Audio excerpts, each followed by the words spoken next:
Assalamualaikum warahmatullahi wabarakatuh.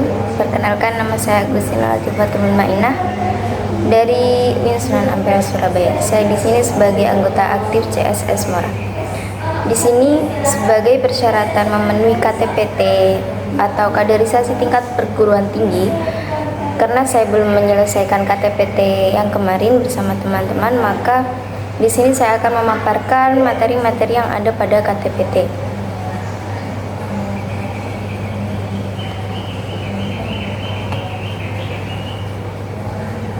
Ini biodata saya Agustina Latifatul Mainah, biasa dipanggil Agustina. Saya mahasiswa angkatan 22 UIN Sunan Ampel Surabaya. Oke, di sini akan saya bahas pembahasan KTPT, yaitu yang pertama ada CSS Mora, yang kedua ada kepesantrenan, yang ketiga ada persidangan, yang keempat ada kebangsaan, dan yang kelima ada keorganisasian.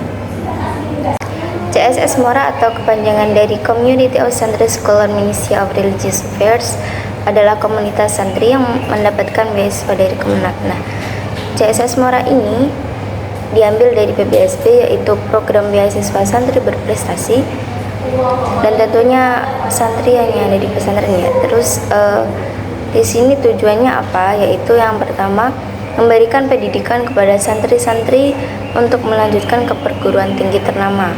Yang kedua, memberikan pengetahuan tentang perkembangan iptek kepada santri. Dan yang ketiga, memberikan bantuan kepada santri yang kurang mampu. PBSB tetap ada jika banyak anak CSS Mora yang memberikan dampak kepada negeri. Nah, ini dia. Karena visi misi CSS Mora itu salah satunya yaitu mengubah takdir tahun 2025. Ini yang pertama, menambah pengetahuan kepada santri, lalu memahami sedikit tentang ilmu keduniawian. Nah, di sini ada misinya.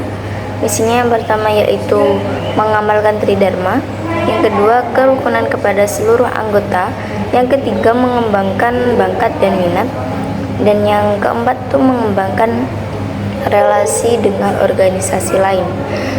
Pada CSS Mora ini kita ditekankan untuk menganggap CSS Mora ini sebagai keluarga kita sendiri. Jadi apapun yang kita dapatkan di luar atau apapun yang kita dapatkan dari pendidikan kampus itu harusnya kita curahkan kepada CSS Mora ini agar kita dapat feedback yang baik untuk pesantren kita nanti, karena tujuan kita untuk mengabdi kepada masyarakat juga. Lalu di sini ada nilai-nilai dasar CSS Mora, yaitu yang pertama Pancasila, yang kedua yaitu Islam kepesantrenan, yang ketiga yaitu kekeluargaan, yang keempat itu ada profesionalitas, dan yang kelima ada Tridharma perguruan tinggi.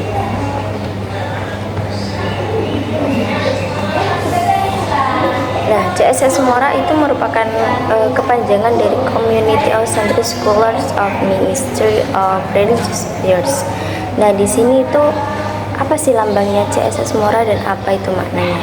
Nah, di sini ada C itu dari kepanjangannya adalah community tadi, yaitu menandakan bahwa ini adalah sekumpulan atau sebuah komunitas.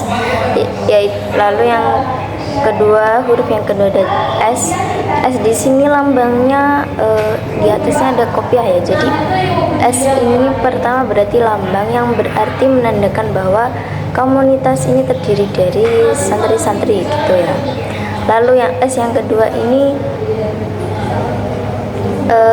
scholars, yaitu di sini bertoga ya. Ini menandakan bahwa CSS Mora ini merupakan komunitas yang menjunjung prestasinya. Nah, di sini diibaratkan sarjana begitu ya.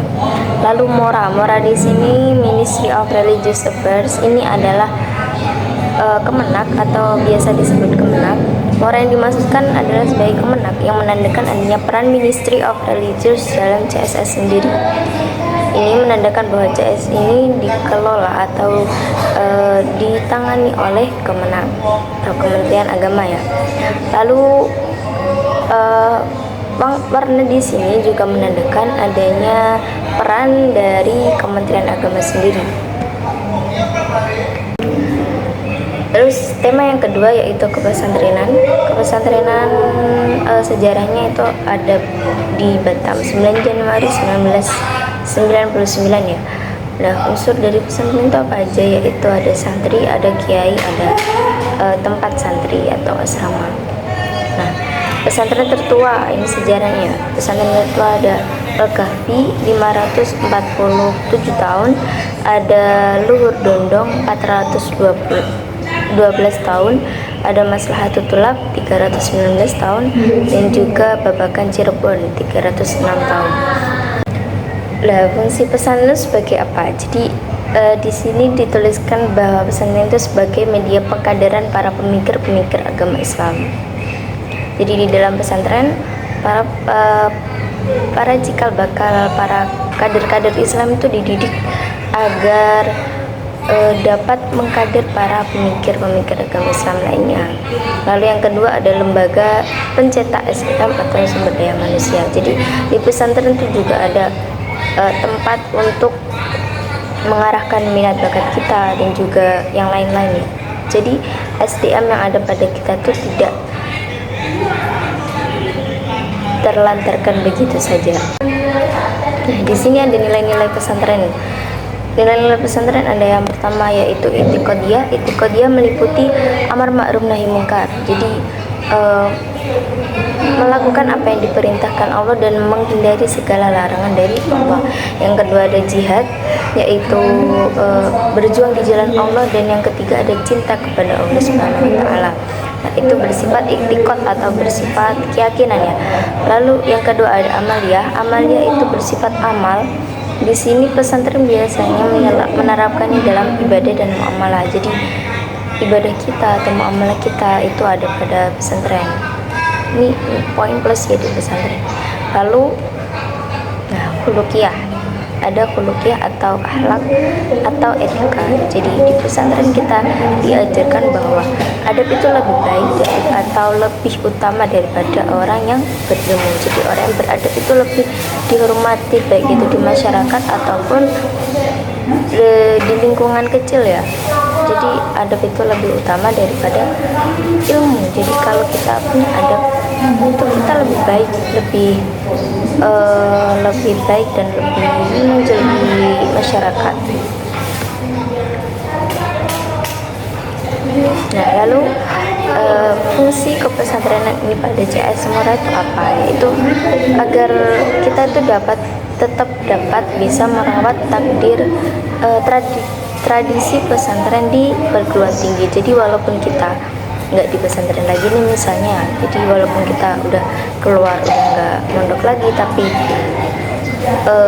kedepannya tujuannya CSS ini kita dapat melestarikan tradisi yang ada pada pesantren. Nah, yang contohnya ini mengamalkan apa yang sudah diajarkan di pondok, lalu mengedepankan akhlak dan sopan santun, juga istiqomah atau konsisten dalam segala hal ya.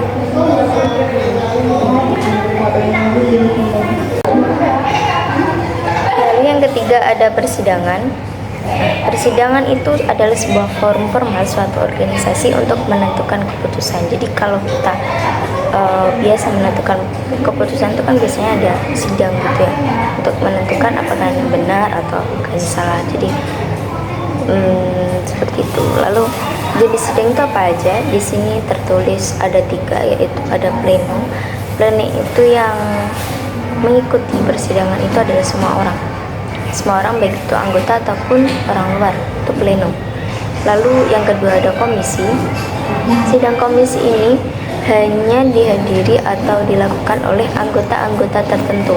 Jadi tidak semua orang bisa mengikuti sidang komisi ini. Lalu ada sidang paripurna. Sidang paripurna ini biasanya berfungsi untuk menegaskan kembali keputusan yang sudah diputuskan. Jadi bukan untuk menentukan keputusan, tapi biasanya untuk menegaskan kembali bahwa keputusan ini masih berlaku. Nah, lalu ada presidium sidang sementara itu apa? Presidium sidang sementara itu ditentukan oleh acara. Itu namanya presidium sidang sementara. Lalu ada presidium sidang tetap, yaitu tidak boleh yang sedang menjadi objek. Nah, presidium sidang tetap ini biasanya menjunjung sifat yang bijaksana, tanggung jawab, menguasai materi, peka terhadap situasi dan juga kondisi. Lalu peserta sidang ada siapa saja, yaitu ada delegasi dan ada peninjau. Nah, istilah-istilah dalam persidangan itu ada skorsing, ada lobby, ada deadlock, ada walkout, ada voting, dan juga ada peninjauan kembali. Voting itu biasanya dilakukan kalau suaranya itu sama ya. Jadi kalau seumpama hasil persidangan itu seimbang, maka akan dilakukan voting. Voting itu biasanya diikuti oleh anggota yang menghadiri sidang tersebut. Seperti itu. 4. Ada kebangsaan. Kebangsaan di sini menjelaskan tentang sejarah perjuangan bangsa, yaitu tertulis pada tahun 1596 itu ada ekspedisi yang dipimpin oleh Cornelis de Houtman dari Belanda ke Indonesia. Lalu 1576 itu berdirinya gereja Katolik pertama di Ternate. Lalu 20 Maret 1602 itu pedagang mendirikan VOC atau Verenigde Oost-Indisch Compagnie. Itu bertujuan untuk memonopoli aktivitas perdagangan, karena seperti yang kita tahu bangsa Indonesia pada zaman dahulu itu merupakan bangsa yang kaya akan hasil perkebunan dan juga hasil tanamnya, maka itu yang menjadikan VOC berkuasa di negara kita. Lalu ada juga peran santri dalam kemerdekaan Indonesia, yaitu salah satu peristiwa yang bersejarah, yaitu kejadian pada 19 September 1945. Saat itu bendera Belanda yang berkibar di tiang Hotel Yamato Surabaya dirobek warnanya sehingga menyisakan warna merah dan putih. Selain itu juga ada pula peristiwa perebutan senjata tentara pada 23 September 1945 yang pada akhirnya membawa Presiden Soekarno berkonsultasi kepada Kiai Haji Hasyim Asy'ari yang mempunyai pengaruh di hadapan para ulama. Lalu yang terakhir ada keorganisasian. Organisasi adalah suatu kesatuan sosial yang dikoordinasikan secara sadar dengan sebuah batasan yang relatif, dapat didefinisikan yang bekerja atas dasar yang relatif terus-menerus untuk mencapai suatu tujuan bersama, yaitu keberhasilan tergantung pada SDM. Fungsi organisasi yaitu sebuah perkumpulan untuk tujuan bersama, bisa dinikmati oleh semua personil, lalu memberi arahan dan aturan dan juga larangan, lalu bisa mengambil manfaat dan juga untuk meningkatkan skill dan mengasah kemampuan. Jadi kunci dari organisasi adalah memiliki tujuan yang sama. Jadi karena organisasi ini merupakan kesatuan sosial, jadi kesatuan sosial di dalam organisasi itu harus mencapai satu tujuan yang satu dan juga tujuan bersama agar tujuan tersebut berhasil oleh kesatuan sosial ini. Lalu bentuk organisasi itu ada 5, yaitu organisasi lini atau garis.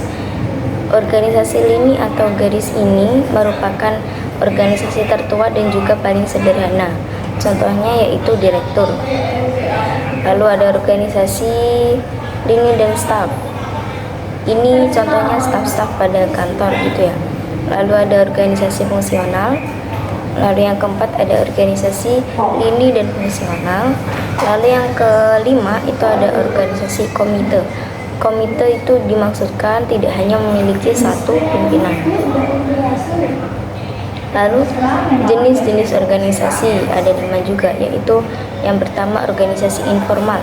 Organisasi informal itu seperti katanya yaitu informal, jadi kayak kita itu bisa membuat sebuah geng atau circle sendiri ya. Dan di sini contohkan sebagai geng motor.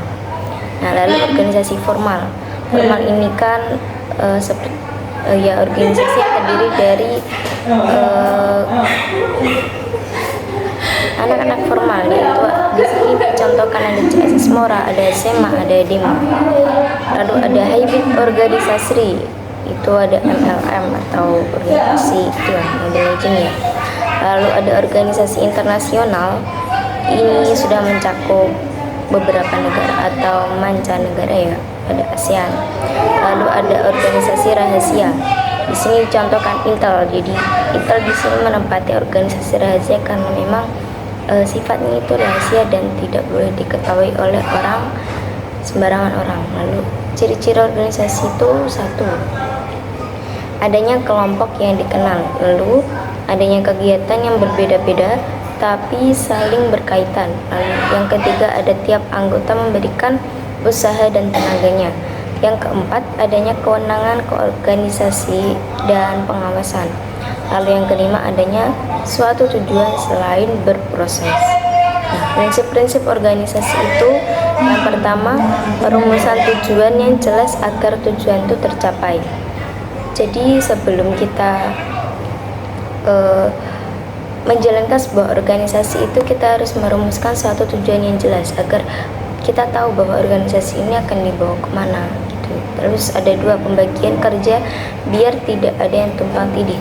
Jadi dalam organisasi itu biasanya kan dibagi antara satu orang dan juga orang lainnya. Satu orang bekerja sebagai apa, satu orang berperan sebagai apa. Jadi mereka akan saling membantu dalam pembagian tersebut agar juga tidak ada tumpang tindih. Lalu yang ketiga, ada delegasi kekuasaan.